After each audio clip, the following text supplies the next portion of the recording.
And now, it's time for another Dice Tower review with Tom Vasel. Hey folks, I'm Tom Vasel, and today we're taking a look at Cerberus, which for some reason you and a bunch of other people are in a place you're not supposed to be. You're in underworld, and here's Cerberus, this big three-headed dog who is chasing you, and you are scared to death and running from him to get out. And if all of you don't make it, well, at least some of you did, right? So it's a game for 3 to 7 players. It is a semi-co-op game where you're all trying to run from Cerberus, and again, some of you are going to make it. Others of you might join the dog's team, and he'll let you have a more peaceful life or death or whatever if you just help catch everybody else. Yay!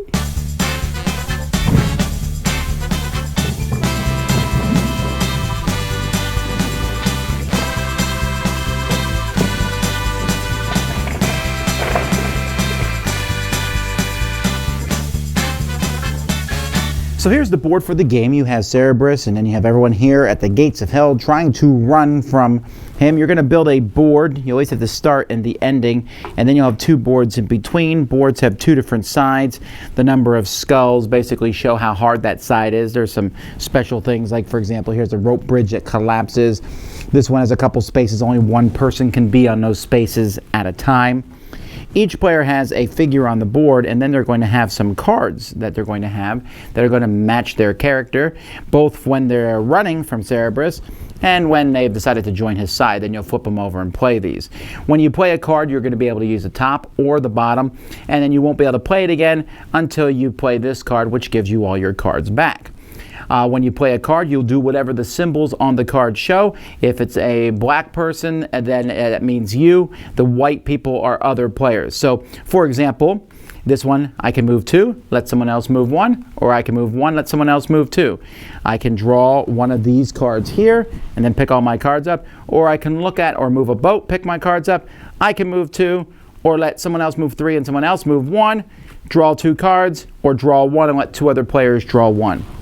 These cards that you draw are also actions that you can play, and you can play one of these before or after your turn, and sometimes they require something else, like this one requires me to move back 1 to let someone else go up 3. This requires me to get rid of another card to go forward 2.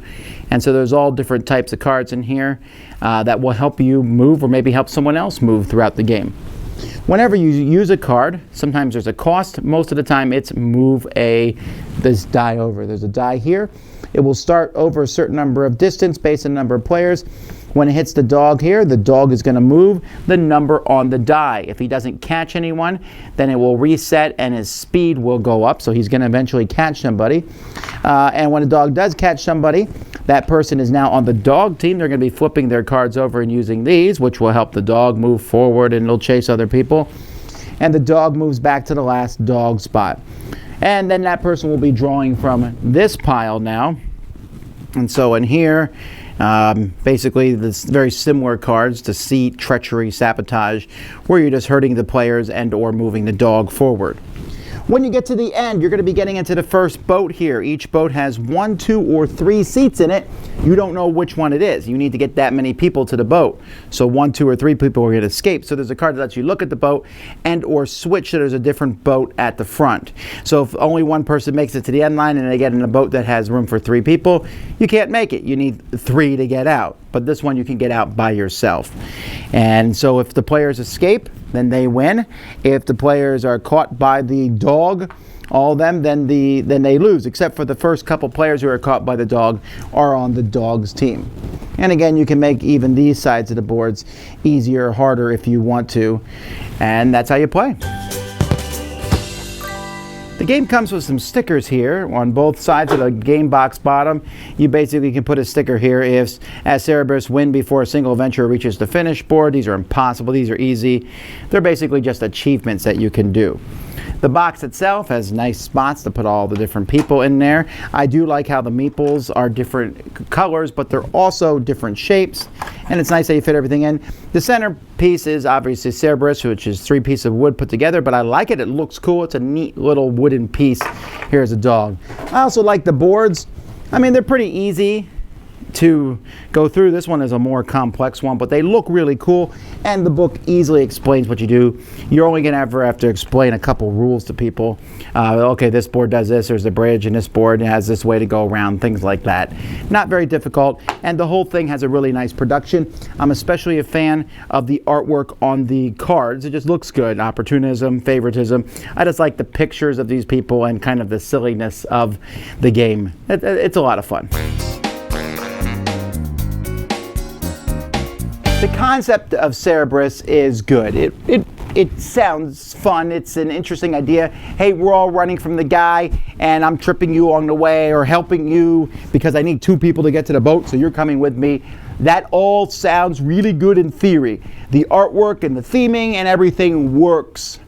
But for me, the overall game doesn't work as well as it should. I don't think it's bad. It's an okay game to play. But this whole semi-co-op thing, there's always a problem with semi-co-op games, and the fact that you need some sort of incentive or else it falls apart. And that's what kind of happens here.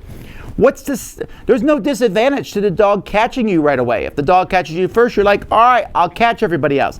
Which, incidentally, is not that interesting because you're just like, I'm moving the dog forward and trying to mess up other players. But then you catch them and you win. So there's no, like, incentive to not get caught by the dog. Now, sure, if you're I think it's the first 2 people caught by the dog or on a dog's team after that, you're dead. Sure, but I just don't see that really mattering, right? So after a while, once a couple people get caught by the dog, they're actually helping the dog, which makes it harder for everybody else, and then the whole game devolves. And so far, each time that's happened, the only time the humans have won that I've seen has been just pure luck. The rest of the time, they're going to get caught. Now, you could all work together and try to escape from the dog, and then when you get to the end, fight back and forth a little bit about who's going to get on the boats, because not everyone can win this game. But the whole thing just doesn't work together as well as it should. I get the idea. Again, you're like climbing and tripping and helping and moving, but there's no reason to help everyone get to the end line. But if you leave someone behind, they're going to be helping that dog your heels the rest of the time. And it just, again, it kind of falls apart a little bit there. It's fun, the theming is cool, and I think a lot of people will enjoy it, but that's always going to bug me, and it only takes one person to go, man, I don't care if the dog catches me. Or even if you do get caught by the dog, poor luck, or someone else trips you, you're like, all right, now I guess I'm going to win. And you have a pretty good chance at winning, but it doesn't feel like you should. And so I think semi-co-op games always have a very difficult time at pulling this off. I've seen almost none of them do a good job at this, and this one kind of fits in that category.